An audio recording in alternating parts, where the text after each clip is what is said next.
आप बात तो आजादी की करते हैं, लेकिन काम गुलामी जैसा करते हैं। शिवपाल उनकी विरासत के अंतिम उत्तराधिकारी थे, लेकिन बेचारा भी अब एकदम बच्चों कच्चा खाता की है। और आज मैं कह सकता हूं कि यूपी अपने अन्नदाता किसानों को सर्वाधिक बिजली देने वाले राज्यों में है। सबसे अधिक बिजली उत्तर प्रदेश उपलब्ध करवाता है। रक्षाबंधन हो, ईद हो, क्रिसमस हो, गुरु पर्व हो, कोई भी पर्व और त्योहार आता है, उन पर्व और त्योहारों पर आज उत्तर प्रदेश के हस्तशिल्पी कारीगरों और उत्तर प्रदेश के उद्यमियों ने जो प्रोडक्ट तैयार किया है, इस प्रोडक्ट को पूरे मार्केट में ये भरा रहता है।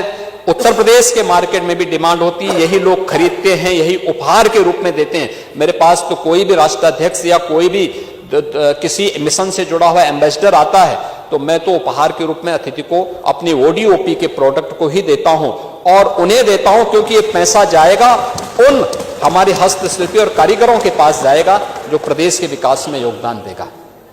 लेकिन आपके यहां तो जब सिपाही महोत्सव आप करते थे और रामपुर में भी जन्मदिन का आयोजन करते थे तो बर्किंगम की वो बुक्की मंगाते थे समारोह को करने के लिए, है बग्गी विदेशी। उससे क्या आप लोगों का आचरण है? अपने को समाजवादी कहते हैं, रानी विक्टोरिया की और भी रानी विक्टोरिया की। तो ये तो आप लोगों की स्थिति थी। ये तो दोहरा चरित्र था आप लोगों का, विजन, और यही आपका विजन भी है।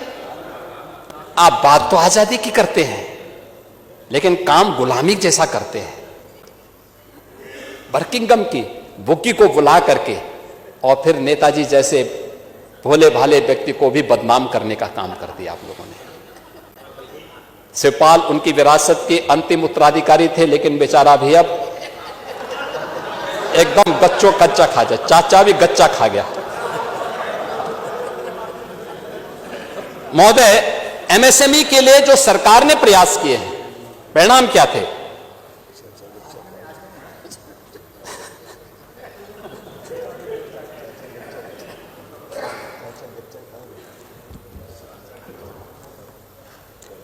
औद्योगिक ऋण। देखिए, सीडीओ रेशियो सबसे पहले मैं आपको बताना चाहता हूं। औद्योगिक ऋण जो पहले हमने वितरित किया 2017 में 3,54,000 करोड़ रुपए इन सभी क्लस्टर्स से जुड़े हुए लोगों को उपलब्ध करवाए गए, और 24-25 में यह बढ़कर के 9,24,000 करोड़ हुआ है। 9,24,000 करोड़।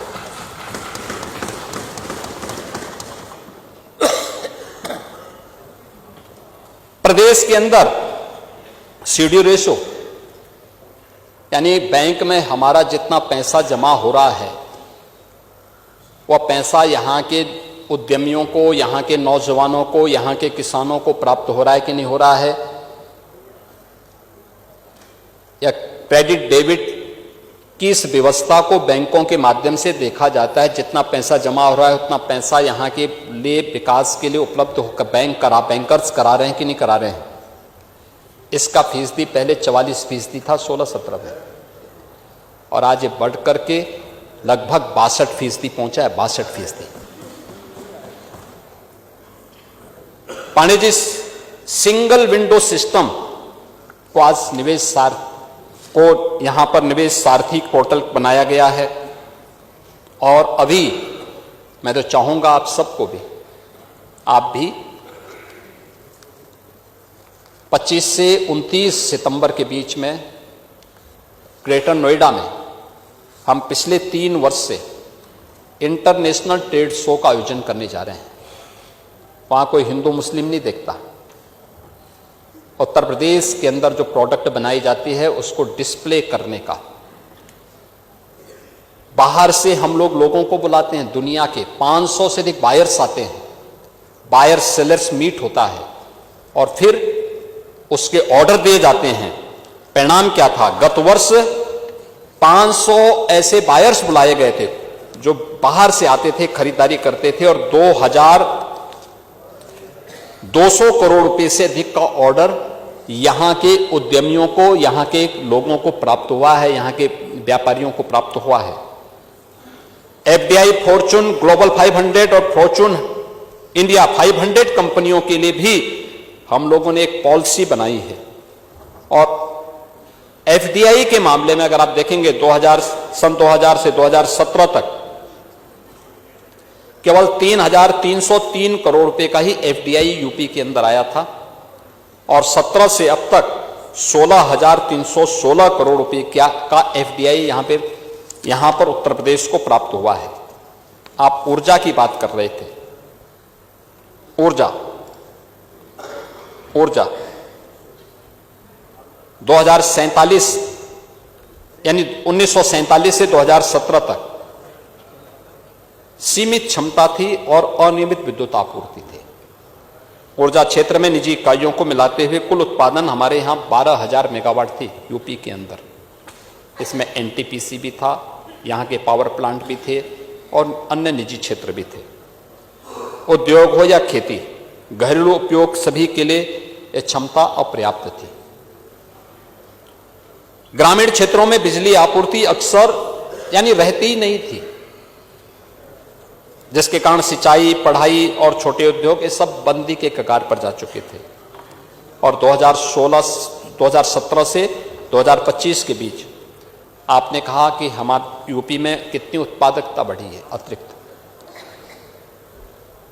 अगर 12 से 17 के बीच में आप देखेंगे उत्तर प्रदेश में 6,000 मेगावाट की आपने बिजली की उत्पादन की क्षमता को बढ़ाया होगा।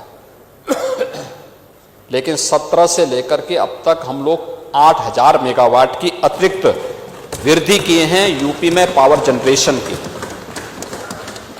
आप यूपी में इसी से आप अंदाजा लगा सकते हैं 2016-17 तक जो पीक जाता था पावर का वह 16,000 मेगावाट तक पहुंचता था।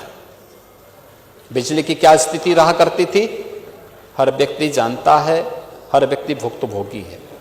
और आज यही पावर की पीक आवर में जो डिमांड होती है वो 33,000 मेगावाट की होती है। 33,000 यानी आपसे दोगुने से अधिक, और तब भी पावर कॉर्पोरेशन इसकी सप्लाई कर रहा है। प्रदेश के अंदर इस दौरान 1,21,000 मजरों में अतिरिक्त विद्युतीकरण का काम भी किया गया। और मैं इस बात को विद्युत मंत्री से कहूंगा कि वो एक बार दिखाएं आपके यहां कि आप जिस बिजली की योजना के बारे में बात कर रहे हैं वहां पर आखिर कहां वो पैसा गया, क्यों नहीं हो पाया। होगा, आप चिंता मत करिए। लेकिन यह भी हम बताना चाहेंगे कि सारे कार्य हुए हैं। 1,21,000 और 1,86,00,000 परिवारों को फ्री में बिजली के कनेक्शन भी उपलब्ध करवाए गए। 8 वर्षों में 765 केवीए के 3, 400 केवीए के 21, 220 केवीए के 72 और 132 केवीए के 99 सब स्टेशन भी स्थापित हुए हैं। और प्रदेश में विद्युतीकरण को भी एक समान रूप से जिला मुख्यालय पे 24 घंटे, तहसील मुख्यालयों में 20 से 22 घंटे और ग्रामीण क्षेत्र में 18 से 20 घंटे की आपूर्ति देने की व्यवस्था की है। और आज मैं कह सकता हूं कि यूपी अपने अन्नदाता किसानों को सर्वाधिक बिजली देने वाले राज्यों में है। सबसे अधिक बिजली उत्तर प्रदेश उपलब्ध करवाता है। इससे न केवल अन्नदाता किसानों की लागत कम हुई है, उत्पादकता बढ़ी है, बल्कि हमारे सूक्ष्म लघु मध्यम उद्यम से जुड़े हुए, एमएसएमई से जुड़े हुए जो व्यवसायी थे उनके लिए और गांव के प्रत्येक व्यक्ति के जीवन स्तर में भी इसके माध्यम से सुधार हमें देखने को मिला। महोदय, इसी का परिणाम है। आज आप शिक्षा की बात कर रहे थे, आपने कहा कि 29,000 विद्यालय बंद कर दिए। मुझे लगता है कि आप जैसे वरिष्ठ सदस्य को इस प्रकार के शब्द नहीं कहने चाहिए थे जो तथ्यों पर आधारित न हो। पांडे जी, आपको सूचना लेनी चाहिए। आप देखिए, आप विधानसभा, आप यहां मंत्री भी रहे हैं, आप स्पीकर भी रहे हैं। आप संबंधित मंत्री को बुलवा करके उनसे बोल करके बात भी कर सकते थे। और बेसिक शिक्षा मंत्री ने यहां पे सदन में भी इस बात को कहा। देखिए, मैं आज इसके माध्यम से बहुत स्पष्टता के साथ कहना चाहूंगा प्रदेश के अंदर कुल 1,56,000 बेसिक शिक्षा परिषद और अन्य उससे संबद्ध विद्यालय हैं।